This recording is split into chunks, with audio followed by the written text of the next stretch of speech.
Okay, I think we're live. Excellent. Woohoo! Woohoo! Welcome to take 2 of our Star Trek brunch. Take two. We have done it. This is now slightly in routine. So happy Sunday. Happy Sunday, everybody. Yay!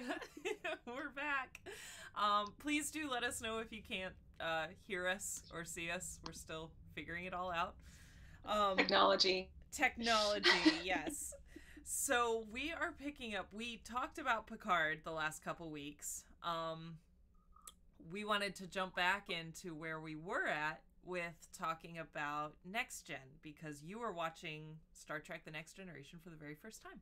I am. Yes. Excellent. So we had got up to the end of season 4. Right. We hadn't talked about them, but I've watched them. Right. So, do you want to talk about the impetus for getting here and why we kind of stopped? Because we were motivated for a drive, and thank you. Yes. So, the reason we're here, if anybody is unfamiliar, is I had never seen Star Trek before. Because I watched one episode when I was a little kid that scared the bejesus out of me.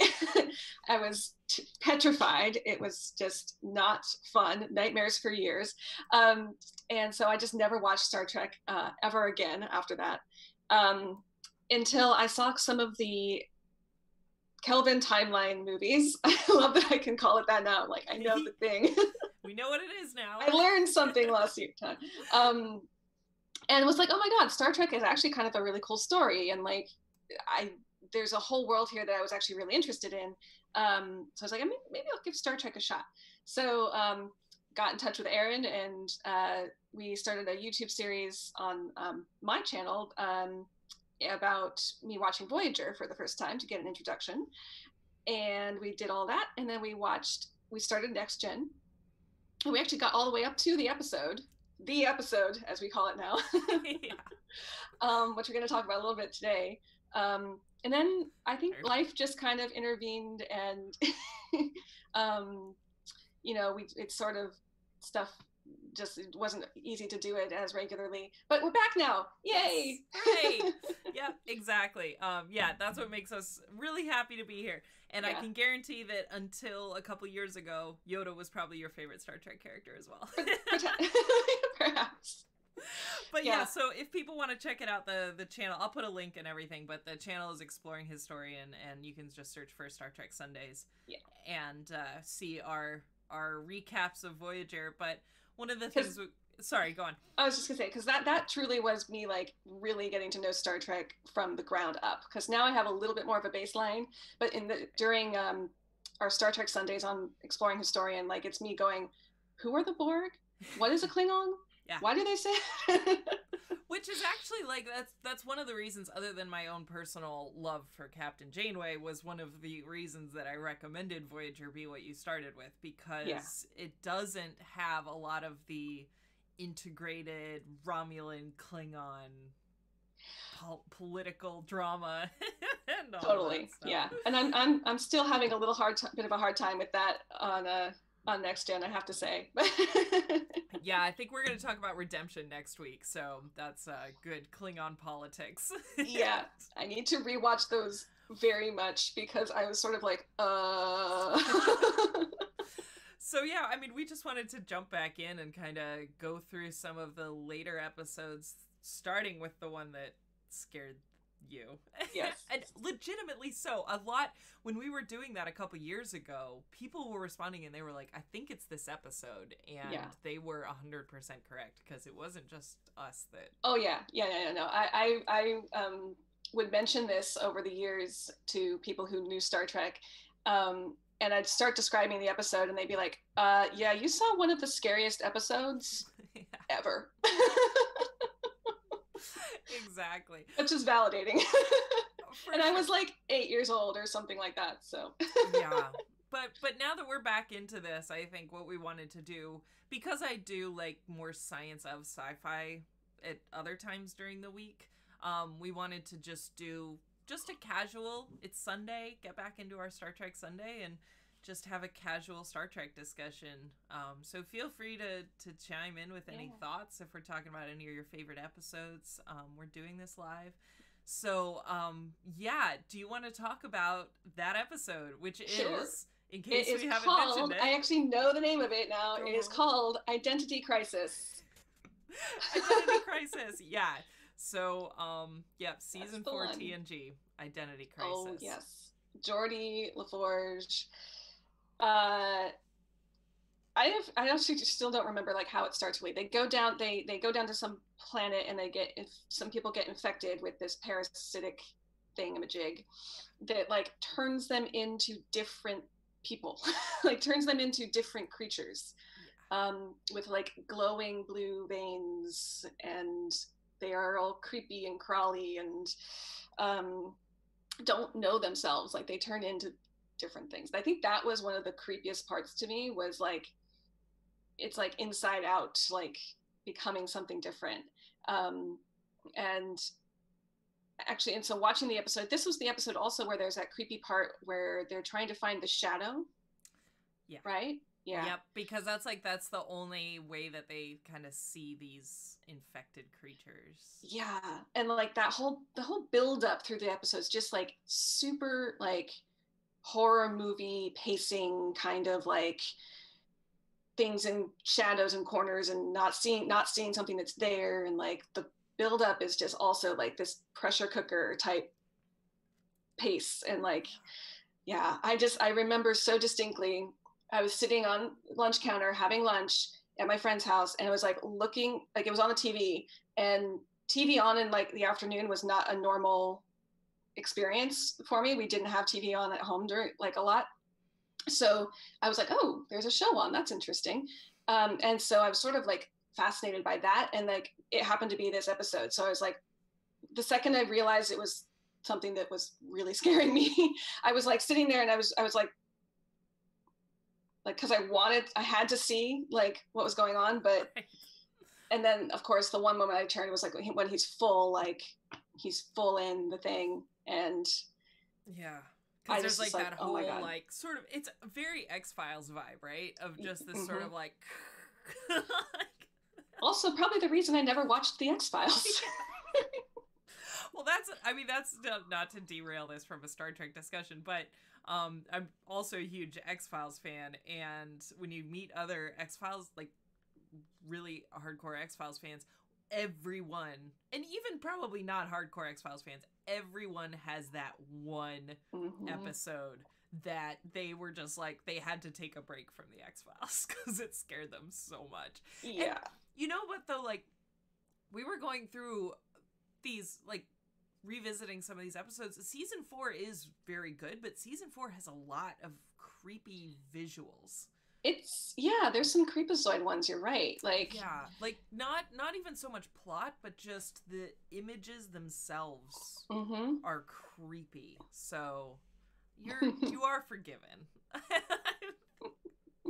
I think everyone would forgive you for that. Yeah. I feel okay about that. Like I think I was justified. Yeah. But just to like put it in context, like I as a kid didn't like anything that was even not supposed to be scary. I might have found it scary. Right. Like Hocus Pocus previews for the movie gave me nightmares. Like, yeah. Hocus Pocus does have some creepy moments. It's creepy. Like I hid under a table when it was shown at a slumber party one time. That's adorable. And read a book. Cute. Yeah. That's awesome. So that was me. Nice. Well, you are forgiven, and you are now, as you discovered, they are not all that creepy. In fact, right. It's not even close. No. Star Trek is a very joyful, fun show. It's not a horror movie. Not really, no. The next episode after this is actually one of my favorite ones. So after Identity Crisis is the Nth Degree, and this is the one, it features Reginald Barclay. And you met Barclay for the first time watching Voyager, not TNG, which is, again, some of my favorite Voyager episodes, like Pathfinder, where they're finding ways to connect with Voyager, and he's Yeah. holodeck obsessed, and he is so traumatized with the idea of Voyager being lost in the Delta Quadrant that he creates this like community where he is like they are great Voyager episodes where you get to see his Voyager holodeck program. And he's like the super suave, like best friend of everyone. And that's right. Yeah, the captain's always like, "Oh, Barclay, anytime you come up with an idea, it's worth doing." But his character was formed in Next Generation, and this is a really good episode. Also, hi. Because this is where they're trying to fix a telescope array, and it basically overloads the system, and Barclay gets hit and infected. And we spend most of the episode trying to figure out what's going on, and it's not even really revealed until like the last 5 minutes. But he just becomes like super smart. He's like, we can fix it all simultaneously. And they're like, but physics says no. Thank you. You know, physics says no, and yet he can do all of this stuff. And there are just some beautiful moments. I don't know if you remember much from watching this. 'Cause it's been a while. Yeah, so this morning I tried to do like a quick Netflix like flip through the scenes to be like, oh yeah, okay. And this is the one I spent the most time on this morning. And this was a great episode. I really love Barclay. He's becoming one of my favorites. I feel like I identify with him. Like well, and I love too because we were joking a couple weeks ago because it was First Contact Day and you were watching First Contact so you could watch Picard. So we've screwed up the whole system. But one of the things I love about watching First Contact is when it was a while before I had seen it, but you know, going back and watching it had been quite a few years between watching. You see Reginald Barclay in the background when they're on Earth. Yeah.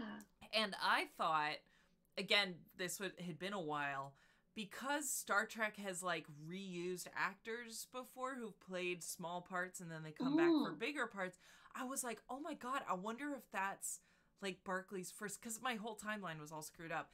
And then of course he's actually in it, but because he's like hovering awkwardly in the background for so long, kind of fanning over Zephram Cochrane.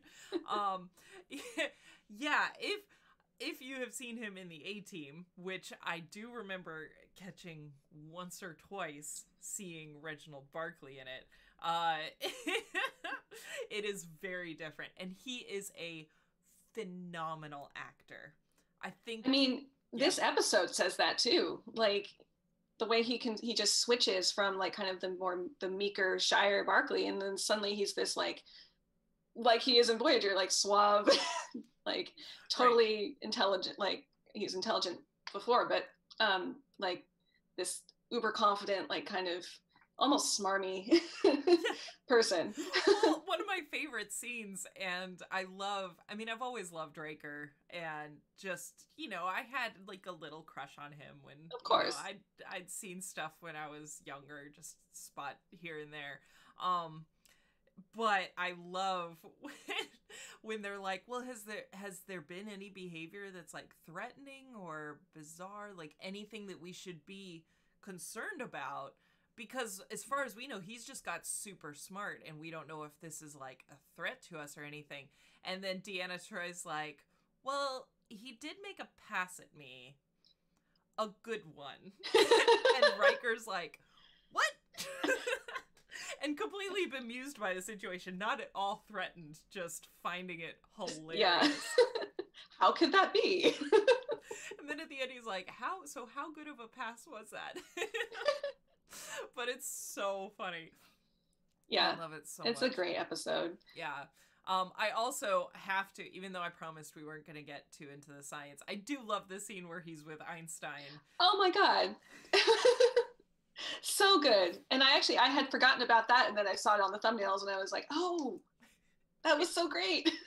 Yeah, and they're legitimately like, the science in it, even though it's like kind of they don't go into it that much, but they're doing legitimate science that was actually struggled by Einstein, which was the theory of everything to combine quantum mechanics and general relativity, and they have general relativity equations on the chalkboard. So that's brilliant. Hilarious. Yeah, the rest of it actually coming up with a solution for it is not accurate. Not so good. But scientists still haven't figured it out. So there you go. But yeah, it's a good one. And then so he basically takes over the ship's computer, and at this point I start to get stressed out because they're just like, you know, Picard is like, Barclay, stop what you're doing. And he's just like, nope, trust me. And he's like, no, stop it. And so my rule-making brain is like, ah. Yeah, I know. But I don't remember like really specifically like the end computer part, but I remember feeling like connecting on an emotional level of Barclay. He doesn't want to let go of this confidence, right? He doesn't want to let go and become who he was before, who he truly is and can grow from, but he got this like quick fast pass to becoming this more confident person. And, you know, as somebody who struggles with that myself, you know, introversion, shy, whatever, it's a very attractive idea that you might leap into this person that everyone suddenly respects and understands. And, you know, so on an emotional level, like I really connected to the plot line, that plot line. And I actually forget how does he release from the computer? I forget how that happens. So what happens is they spend most of the episode with him as like this super genius trying to figure out this array and fix what's going on. And then he basically integrates himself like at one point with the ship's computer to make all these calculations, and they start to lose track of like what he's actually doing. And then he begins manipulating subspace and shoots them 30,000 light years towards the center of the galaxy. And then it turns out and then that huge hologram head shows up. And it turns out that they're I think I tried to write these down. The Cytherians was this species that like lures people to them, and usually they just use technology, and they tried to do that with the telescope array, but the telescope array couldn't handle it, and so then they tried to use the ship's computer, and then they needed Barclay on top of that to do it. So once they get them there and like study them, and they're like, oh, bipedal and hierarchical system, you know, of authority. Then they release Barclay, and they release then they send Enterprise back. So that's right. I remember that was like that was a really funny little just ending, because they're like not hostile or anything. They're just like, we just wanted to see who you were. Like, interesting. And the floating head, it was so like never-ending story, like 80s thing. Love it. That's so good.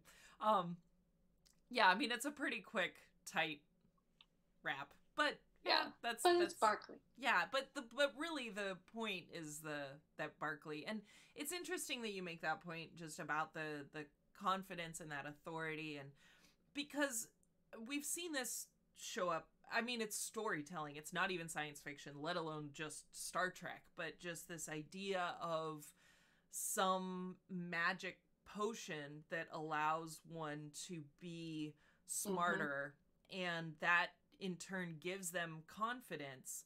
And then of course in a lot of stories they didn't need that potion anyway, it was all internal. Exactly. And I think that speaks to a lot of our own inner demons of how to channel confidence. And but it is interesting then, having seen him in Pathfinder, where he's basically gone back to being that character of like the super genius that fixes everything. And Tom, you know, where he's like to Tom and Kim, like to Tom and Harry, like, hey guys, you know, don't fight over me, I've got time for all of you, you know. Right. Yeah, I mean, it is similar to Riker becoming all powerful. It's an interesting storyline, but I think so many people respond to Barclay as, you know, he's been a fan favorite for so long that it's important to make note of that. Yeah. And just On Barclay quickly, like I think I might have asked this before, but in Voyager he's super addicted to the holodecks. Does that happen after, like between Next Gen and Voyager, or is he already addicted to them in this No, series? I think his like one of his first episodes was the holodeck addiction. So Oh, okay. yeah. So he's always had that problem. But he's had various programs that he just wants to live in.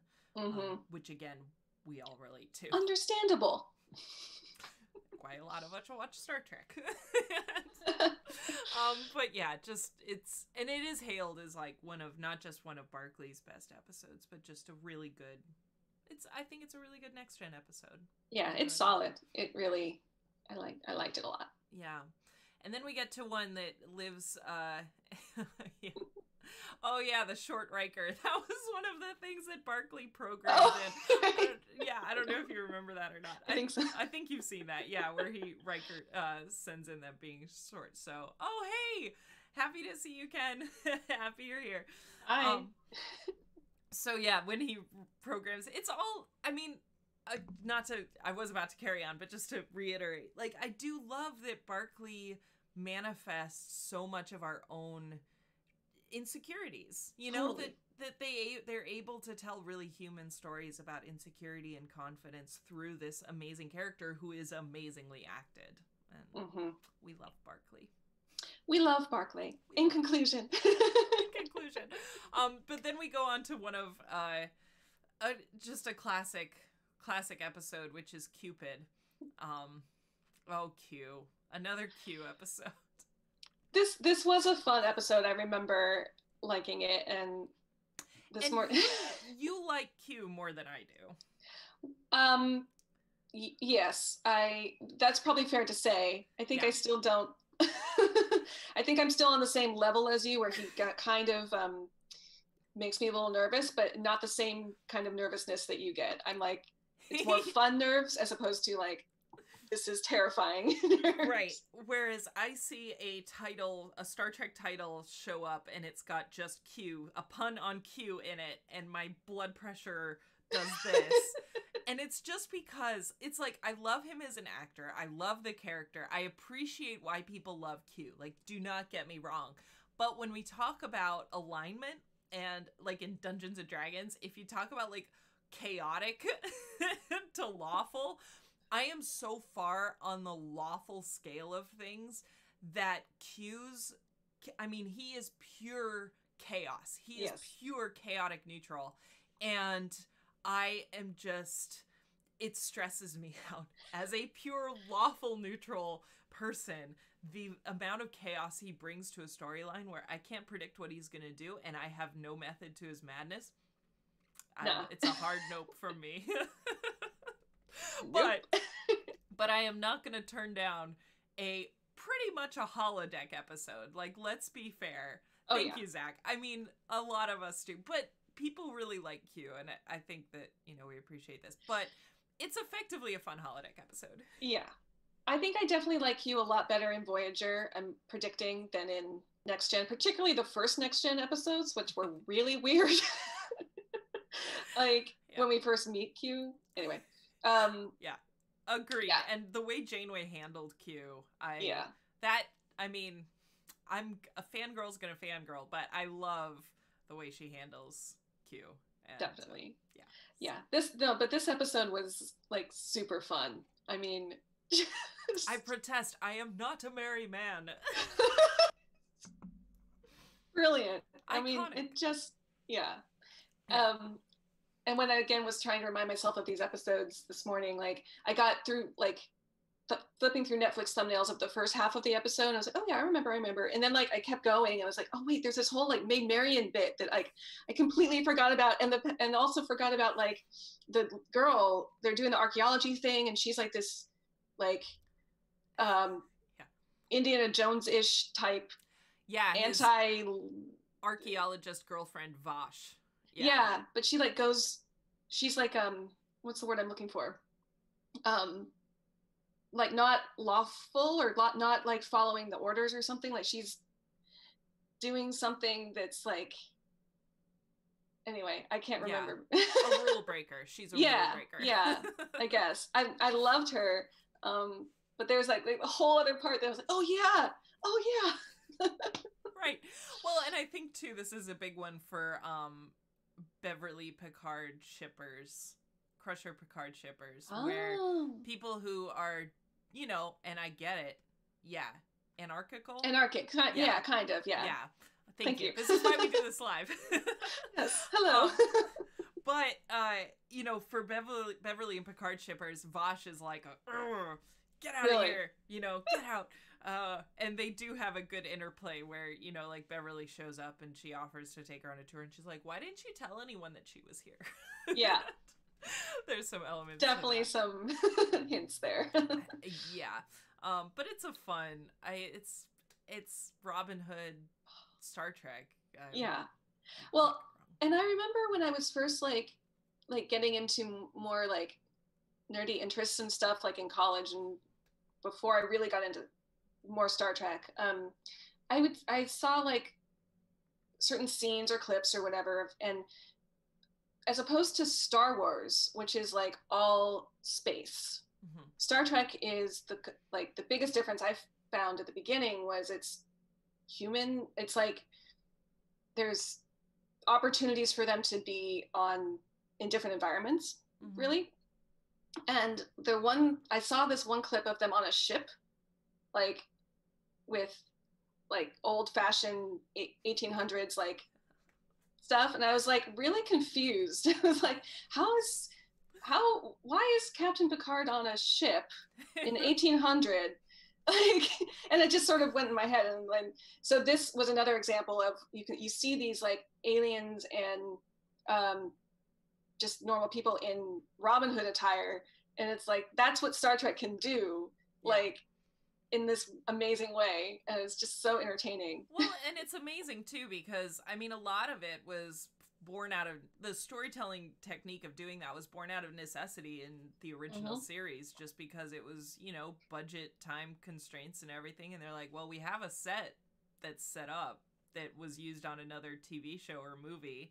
And they're like, all right, let's go use it. Yeah, and then that's awesome. You get like Archons and you get like weird, you know, storylines where they're just thrown into, like you said, stuff where, well, for example, there's great episodes that we will eventually get to. Yeah, I mean, just like the opportunity that they have, like with holodecks and then with other stuff, like Q episodes, to put them in these random situations. Yeah, it's really fun. Which, and you're right, the Star Wars, and both of us are huge, obviously, fans of Star Wars too, but that it's much more follows the hero's journey archetypes, right? You know, the Joseph Campbell mythical hero's journey, and it's not set in our galaxy. Exactly. Well, yeah, it's in a galaxy far, far away. Right. So it's like own thing, whereas Star Trek is almost more relatable because it's here. Yeah, and just the storytelling technique that they have to do it. But this is just a pure fun, hilarious episode. So funny. And, yeah, I think a lot, like Ken said, that Q is annoying at the beginning, but a lot of people grow to love him. I mean, for me, the same thing. My blood pressure never has gone down whenever there's a Q episode, but it's I had the same experience with a Ferengi, which I think you haven't watched Deep Space Nine yet, so yeah, you are still not a Ferengi fan. No. Which is understandable. He is not. You haven't seen Deep Space Nine, and even if you still do not like them. But that was my experience, was that I was like, ooh, Ferengi are problematic in many ways, and then, which I think you've seen almost all of them now, but at least the pre-Deep Space Nine Ferengi. Oh, okay. Most of it, yeah. But anyway, just hilarious. Good old Q. Yeah. All right, and then we're sort of going through, there were a couple that we weren't necessarily dying to talk about. There's the Drumhead. This is the one where there's that Admiral Sadi who gets all, like, wound up over this conspiracy that's going on, and she's convinced, like, she charges Picard with treason, and and Worf like believes her, and then she has this huge meltdown at the trial, and her like mentor storms out, and it's not as memorable. But I did want to talk about Half a Life. Yeah. Because this one was oof. I love this episode. This episode has a very warm place in my heart. So this is a Lwaxana Troi episode, and I love Lwaxana. Deanna Troy's mom. She falls in love with a guy who is from a planet where they die. They, die from suicide at age 60. Or the planet the society kills them at age 60. Yeah. And yeah, before we carry on, Muhammad mentioned that Drumhead is definitely still timely. And I think this is like the type of sci-fi episode that you see a lot. There's just not a ton of like character development necessarily. It's more focused on this one admiral. Mm-hmm. But Half a Life breaks me. I mean, in my notes is like I had, this is one of my favorite episodes, and I just wrote Aaron cries a lot. Aaron cries a lot, yes. Because she is so traumatized with this idea that the society believes that you have lost your worth when you're 60. And it's a tough episode. It was, yeah. I remember just that comment that they're making on that idea that after 60, you're no longer able to contribute in such a way that they've created this tradition and this societal norm that they do this suicidal ritual. It was very it's kind of hard to watch and sort of shocking, and but also the whole other side of it was Lwaxana, is that how you say it? Lwaxana, Lwaxana is having to wrestle with, do I respect this tradition, or do I express how much I disagree with it and say it's wrong? But how can you say it's wrong when it's their beliefs and their whole societal system and structure is sort of based on this? So it's like this whole, like, how do you express that you disagree with something that someone else believes so strongly, right, because it's part of their culture. Right. So it's a very interesting line. I think for her, it's holding a mirror up to her, where she wants to continue feeling useful to society. Totally. I was just looking up the actor. Sorry. Sorry. Because it's David Ogden Stiers. Oh, okay. And he did the voice of Cogsworth and the narrator in Beauty and the Beast. Oh! But he's a great actor. And another great episode that, not TNG, but I've talked before about my obsession with Frasier. He's in a great Frasier episode. Oh, yes! He plays like the best friend of Frasier and Niall's mom that they think is actually their dad for a brief second. It's a great episode. Anyway, it's a great episode. David Ogden Stiers. I definitely recognized him and IMDb'd him, and I was like, that's where I knew him from. Yeah. Was that episode of Frasier. It's like, oh yes. Yeah. But the thing is, a lot of people don't really like Lwaxana because, like Q, she's a bit of an agent of chaos when she comes on the scene. And she's got, her relationship with Deanna Troi can be problematic for especially people who have mother-daughter relationships that this is a little bit reflective of. But I think that through this character and through her acting, I mean, Majel Barrett is... Ooh. So I think we might have mentioned this before, but she was married to Gene Roddenberry, and she's been... she was Gene Roddenberry's wife, and she's the voice of the computer, and right, she's also she was in the original series as well as in other characters. So she's been around Star Trek forever. But she really understands, what Star Trek does and what it tries to portray. And yeah, I mean, her relationship with Picard is hilarious. And then when we get to Deep Space Nine, you'll see her interact with Odo, which is also amazing. But I think she does a great job as an actress of being vulnerable, you know? She can be that goofy, hilarious, annoying Picard character. But then she's also able to just be tragic. And I think this is one of those tragic, because you feel the chemistry. You feel like she genuinely falls in love with him. And not to mention she has an existential crisis about her existence and her worth as a person. And yeah, I would say, I think how I had originally responded to her when she first came on the scene was more like you with Q. I was like, I don't like this. No, just please go away. So I definitely was not her biggest fan.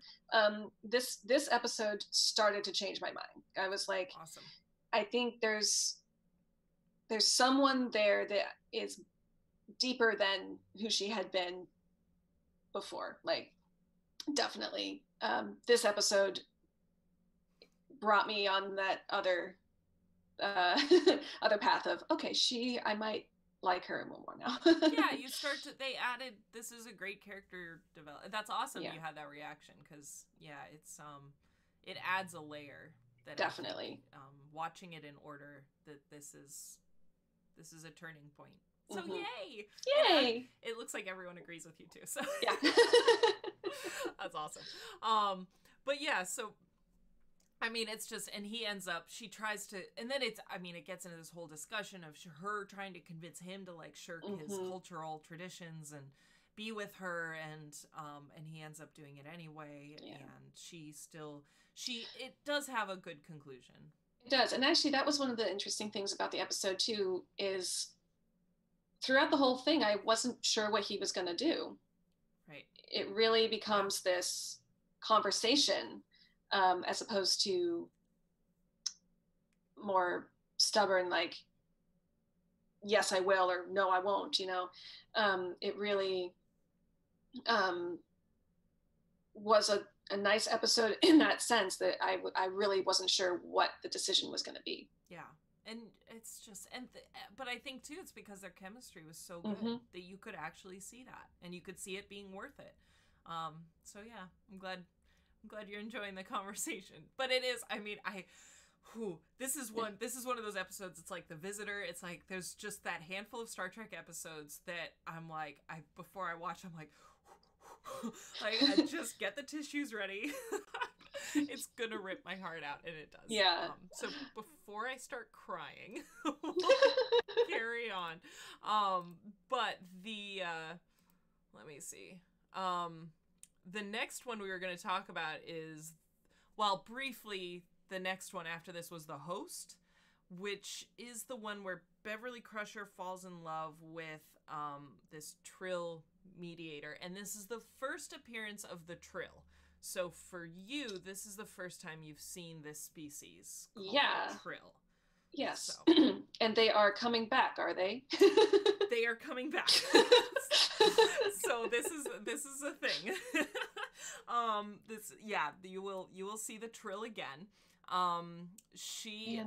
So this character is Odin, who's a Trill mediator, and he gets mortally injured, and they transfer the Trill. So they call the Triller the species that are like the symbiont that live in hosts. Then the hosts are the host. But the symbiont is thank you for the subscription. But then so these Trill continue on. So one of the main characters and a fan favorite in Deep Space Nine is a Trill, Jadzia Dax. Okay. And there are some great episodes with that. Some disturbing episodes, but a lot of really good ones. Yeah. Spoiler alert. I could see that coming. Yeah. But this is interesting because they dive right into the Trill lore, right? First appear, I don't know how much you remember because it's been a while since we watched these, but of the Trill. Well, I mean, I don't know. Yeah. I was a little disturbed. It was weird. Right.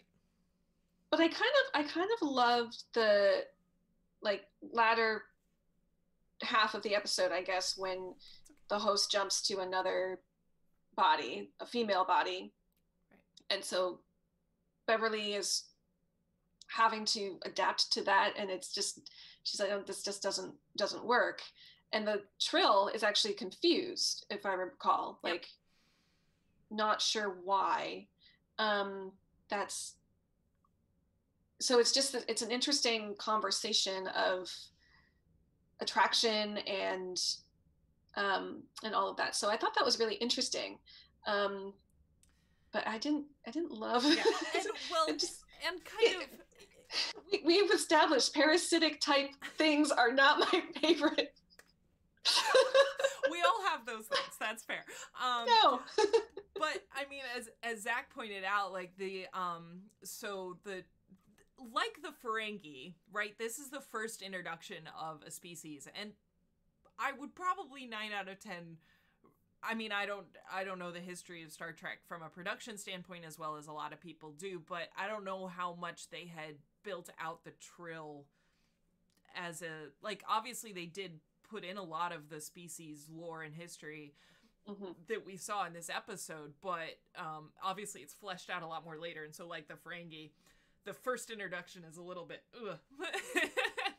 and then they develop deeper as characters. Okay. But as Zach pointed out, this idea with gender identity, they do build in a lot more in Deep Space Nine, the idea of like these rules that the Trill have when it comes to like other hosts, you know, other relationships between that previous hosts have had with other people, and then when that Trill is transferred to someone else, like what that dictates in the future, and how much of like the previous person's identity is reserved versus how much is transferred over by the Trill.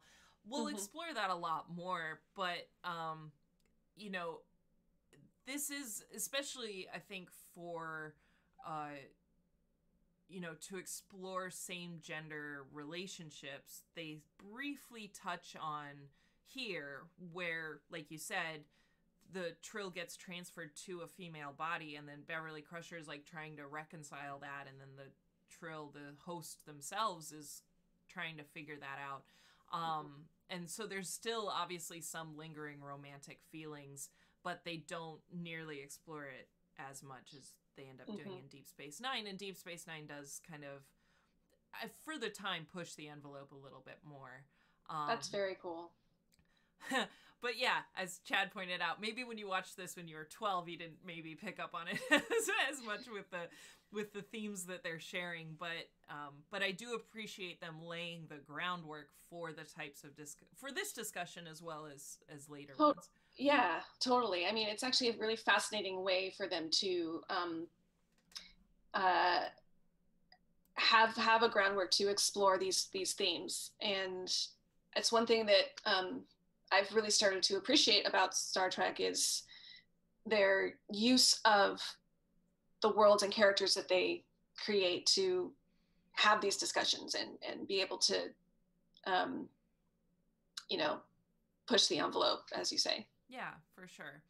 So it's, I mean, again, it's a little bit of poor Beverly Crusher, man. She's just put through the ringer when it comes to relationships. It's a little bit more, and yeah, I mean, we do have to remember the context in which this is aired, and you know, quite famously, the you know, back in the 60s.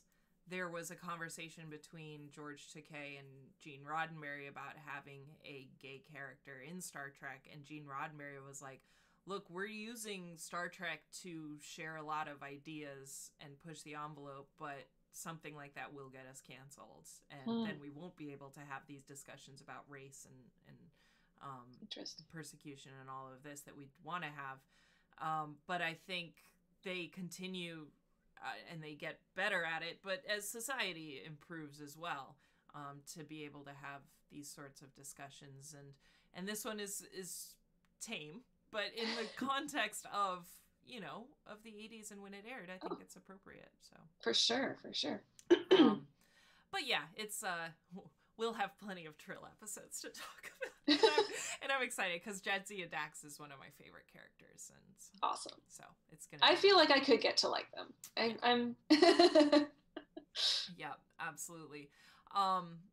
But the last kind of couple ones that we were talking about, we're gonna stop before Redemption, so we can kind of lean and get into season 5 next week. But the Mind's Eye, this is the one where Geordi gets captured by Romulans, gets hypnotized to become an assassin, essentially. This is one where, if you look it up, again, creepy imagery. Some of the cinematography in season 4 is downright creepy. Even Barclay in the Star Trek computer is like, he's got all those like lasers coming out of his head, and he's just like telepathically talking. And so, Chad, that's amazing. That's really sweet. So you mentioned that, with gender identity with their sibling. That's awesome. Wow. I think a lot of people, as we talked about Barclay, and I think especially a lot of people have talked about trans identity with the Trill and Jadzia Dax and all of that stuff. And I think that that's amazing. And that's so awesome. So powerful and so awesome. But yeah, the imagery with Geordi with the eyes open, the thing, and the lasers and the just creepy. It's just creepy. I'm pretty sure I blocked that out because I don't remember it very well. Yeah, it's disturbing. But Geordi was going to Ryza in this episode. He was supposed to go to Ryza. Was this your first interaction with Ryza? I think it was. Yeah. The vacation planet. Yeah. That's right. Okay, it's coming back. Yeah. So Ryza has now since become it's a regular place that they visit when they want to go on vacation. It's like the ultimate shore leave, Caribbean type holiday. For those of you who were on the Star Trek cruise with me, either this year or the previous year, there's always a night at Ryza, like a Ryza party. That's awesome. Yeah, it's pretty amazing. It's pretty awesome. So you'll see Ryza again. It's fabulous. But yeah, and I mean, it's just Klingons and Romulans, man, which you're still catching up on, like, what it's all about. Yeah, I am. And yeah, as we mentioned earlier in the episode, like this whole redemption 2-parter arc thing, like I need to watch them again very closely because I was very lost in what was going on. Oh yeah, from here on we'll be watching these more recently and be able to talk about them a little bit more. Yeah, next week. But yeah, I love the Klingons deeply. I love Klingons, but you are still, their politics run deep. Yes, I do. Best, most chaotic way possible. But I love my Klingons. The last one before Redemption is the In Theory, where Data tries dating. Is really so entertaining, also kind of uncomfortable. Super uncomfortable. A little awkward. Basically like me when I'm dating, so I was like, I feel you. And it's like, I just have all those flashes in my mind in this episode where he's like, so the character that he's trying to date is Jenna Desora, and she's, she like genuinely likes Data, and I think there's a lot of people who, have had crushes on, like, as fans that are attracted to Data as a character. So it's not it's not unreasonable. No. But then the practicality of dating an android, especially one that is self-aware and can self-program. Where it's all that sleazy, where he's like, sits back and he's like, puts the moves on her. What's up, my lady? Yeah. She's like, oh, this isn't what I signed up for. No. And he's like envisioning the dating process as like a 1, 2, 3, like first it's this, then it's this, and then it's like this, then dinner, then is this not the right time to do this? It's like, it's not natural. So awkward.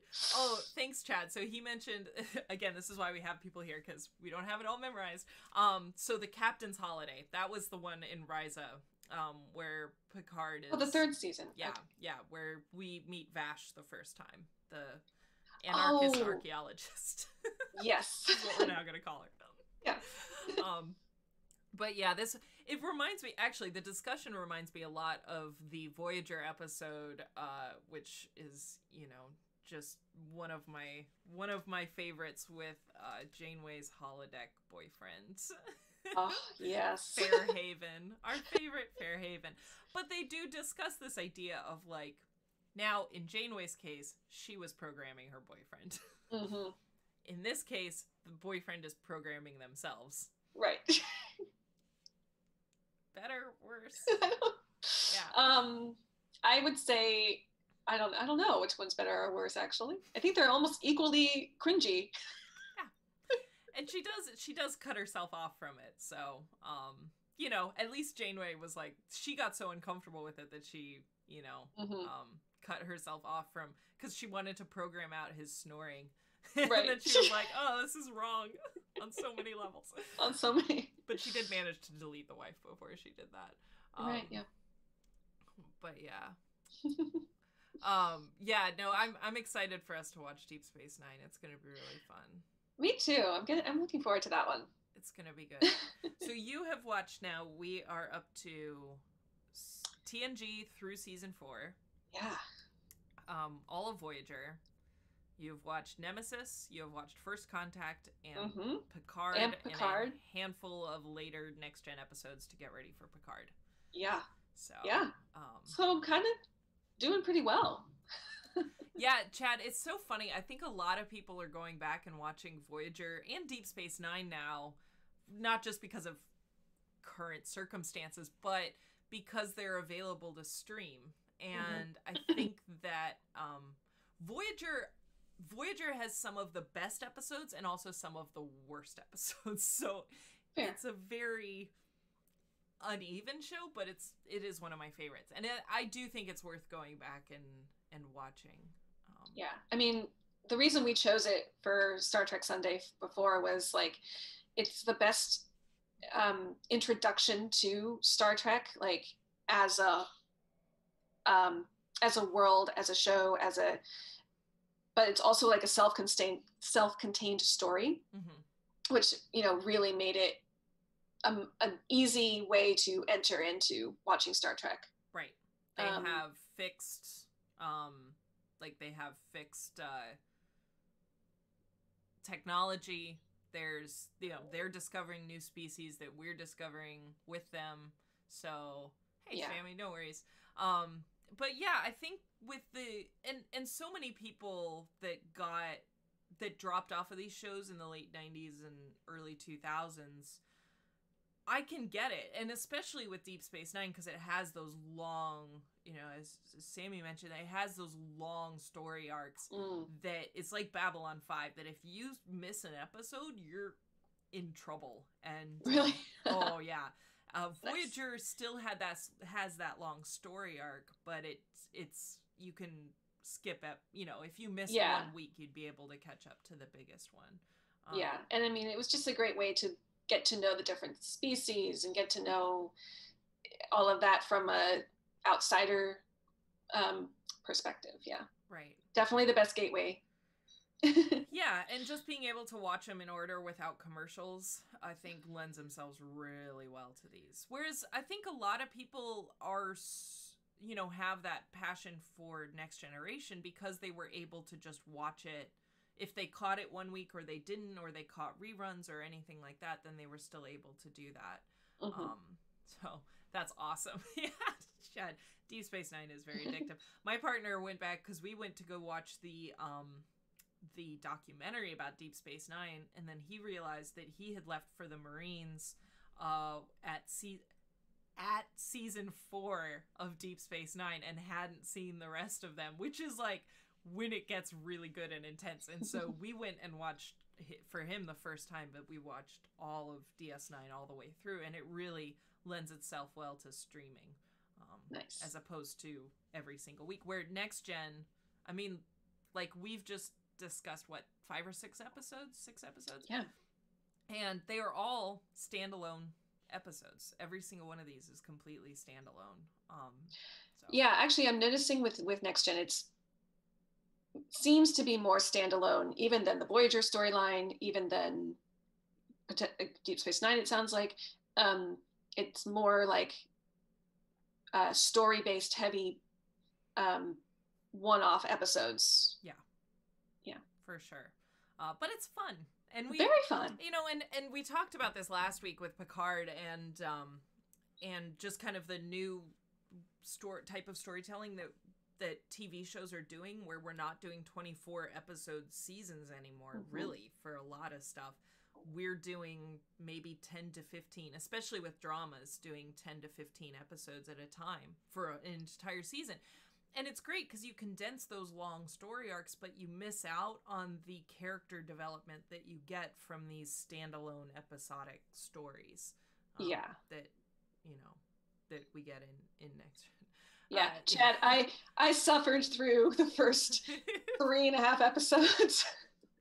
Tell her to start her on season 5, actually, because I literally texted Erin when I started some season 5 episodes, like, why did we not start on season 5? These episodes are great. Right. The first 3 are hard. It's rough, and they dive right in with Q, but it's this whole trial and the Q continuum, and it's intense. Yeah, the double episode stories, it's funny with these, they tend to be either mid-season finales or season finales that is the old school cliffhangers. Right. That they don't do as much anymore, because frankly, it's just mean. But yeah, those are pretty fabulous. So, yeah, this season 3, I think season 3 starts to, although, I mean, Measure of a Man is one of my favorite Next Gen episodes, and that's in season 1, right? Is it season 1 or 2? I think it's in season 1. Might, I'm not sure, but, you know, what we should do, you should suggest, like, what are any quintessential episodes from seasons 1, 2, and 3, and then just start with season 4. Gotcha. Yeah. Say, yeah, no, season 2. Yes, thank you. We got there. Yeah, Discovery and Picard, a lot of them are doing 2-part season finales, but they're the end of the season, whereas the 2 parts in Next Gen are the end of one season and the beginning of the next. Yeah. So it got confusing when we were doing Next Gen and the earlier Star Trek Sundays, I think. We were like, wait, was it season 3, episode 1 or 2? And yeah. But it's one of the best. And a really fun fact about that, Melinda Snodgrass is the writer of Measure of a Man, and that was her spec script to apply to be a writer on Star Trek. And that almost never happens, that a spec script episode that you use to apply onto a show actually gets written into a show. And it's awesome. It's such a good episode. Awesome. That was a great episode. Yeah. So we're coming up to the end. We've got Redemption next. Yes. Klingons. That's okay. I will defend the Klingon honor for all of us. You can, haters be hating. I'm not hating. I'm not hating at all. I just, the episodes were going and I was like, what is happening? There is so much information here. There is so much going on. I'm confused. This is a lot. So I need to watch them again. Yeah. And take copious notes.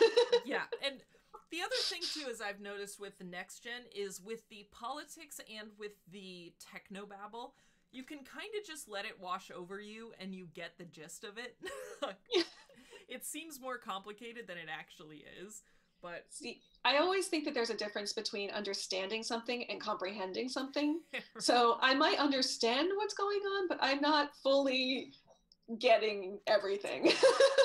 That's okay. I will try to refrain too much from getting deep into the, political legends of the House of Duras versus Moog and the Kittimer Massacre. Let's do it. I'll just sit here and nod and make understanding expressions. I love it. Awesome. All right. Well, thank you everyone for hanging out with us on Star Trek Sunday, our Star Trek Sunday brunch. I hope you've enjoyed. Yeah, it's we love Star Trek, so we're gonna keep plowing through. We'll be doing this every Sunday. Just kind of free-form discussion of a few recent episodes that we watched. Exactly. All right. But yeah, no, thank you everyone for hanging out. We really appreciate all the support. And if you want to watch this again, or if you missed the beginning, we'll have this up on YouTube in a little bit at my Dr. Aaron Explains the Universe channel. So thank you again. Thanks, everyone. Final words, Samantha? Any final words? Live long and prosper. Awesome. That's the final word, I guess. Thanks, everyone. We'll see you next time. Bye. Bye.